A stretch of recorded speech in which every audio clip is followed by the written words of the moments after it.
Hello, स्वागत है आपका इस वीडियो में। तो ये वीडियो हमारे tele series options for investing with full analysis का पहला एपिसोड है। तो इस एपिसोड में ऑप्शंस फॉर इन्वेस्टिंग का फर्स्ट ऑप्शन गोल्ड को चूज किया गया है। तो चलिए स्टार्ट करते हैं कि कैसे गोल्ड का प्राइस फ्लक्चुएट करता है और किन फैक्टर्स पे ये डिपेंड करता है। So let's start.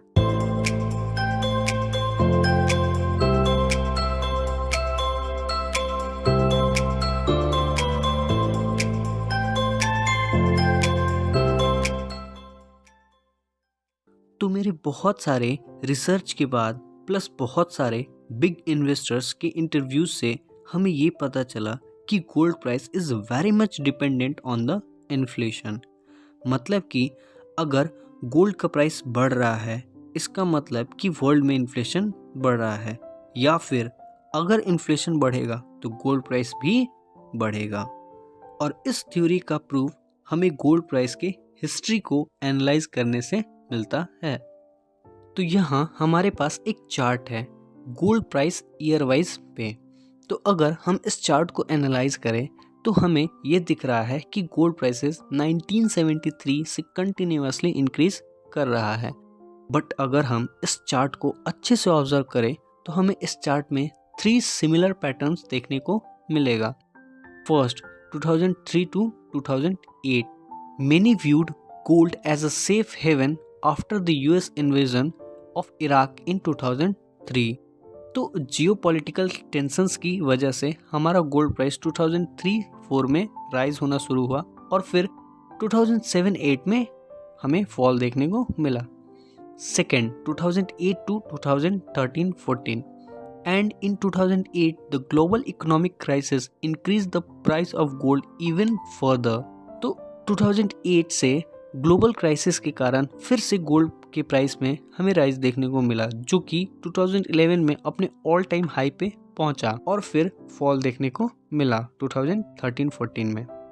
और अब latest third, 2019 till now, as the rise in COVID-19 cases impact the price of gold as it touches its all-time high। तो जैसे कि 2019 में कोविड आया, हमें फिर से गोल्ड प्राइसेस में राइज देखने को मिला और फिर जैसे जैसे कोविड कंट्रोल हो रहा है वैसे वैसे हमें गोल्ड प्राइस में करेक्शन देखने को मिल रहा है।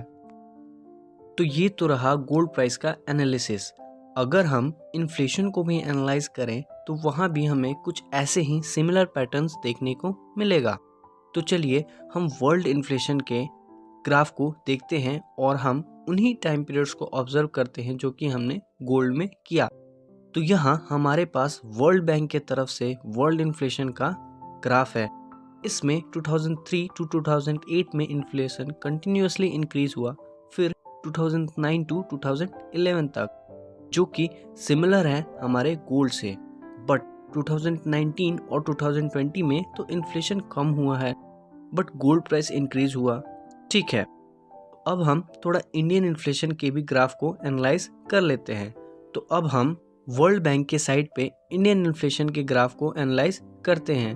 तो इसमें हमें 2003 to 2009 तक कंटिन्यूअसली इन्फ्लेशन इंक्रीज होते हुए दिखेगा और फिर 2011 to 2013 तक, और लेटेस्ट कोविड से 2019 से 2020 में। और अभी 2021 का रिजल्ट नहीं आया है बट आपको वो भी 6% से ऊपर ही दिखेगा, जैसे आपको फील होता होगा जब भी आप मार्केट जाते होंगे। इन दोनों ग्राफ को ऑब्जर्व करने से हमें ये पता चला कि गोल्ड किसी एक कंट्री की इकोनॉमी पे डिपेंडेंट नहीं है। जैसे कि वर्ल्ड में इन्फ्लेशन भले ही गिर रहा हो बट इंडिया ऐसे कंट्रीज में बढ़ रहा है तो गोल्ड प्राइस भी बढ़ेगा, क्योंकि फिर इंडियन इन्वेस्टर्स बहुत एग्रेसिवली गोल्ड खरीदेंगे। तो डिमांड में सडन इंक्रीज आया तो प्राइस भी इंक्रीज होगा। मतलब कि गोल्ड प्राइस इंक्रीज होने के लिए कोई ऐसी न्यूज़ की ज़रूरत होती है जिससे मार्केट में इन्वेस्ट करके प्रॉफिट बनाने का प्रोबेबिलिटी कम हो जाए। जैसे कि कोविड सिचुएशन, कब लॉकडाउन लग जाए और फिर इंडस्ट्रीज बंद हो जाए, ये किसी को पता नहीं होता। तो फिर लोग गोल्ड की तरफ जाते हैं क्योंकि उस वक्त गोल्ड ही इन्वेस्टर्स को बचाता है।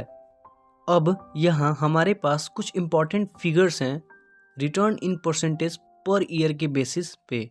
तो इसको देख के हम ये कह सकते हैं कि गोल्ड कभी 100% 200% का रिटर्न्स नहीं देता 1 ईयर में स्टॉक मार्केट की तरह, बट इन्फ्लेशन बीटिंग रिटर्न्स जरूर देता है और इसीलिए इसे one of the safest investment भी कहा गया है। तो ये तो रहा गोल्ड इन्वेस्टमेंट का एनालिसिस।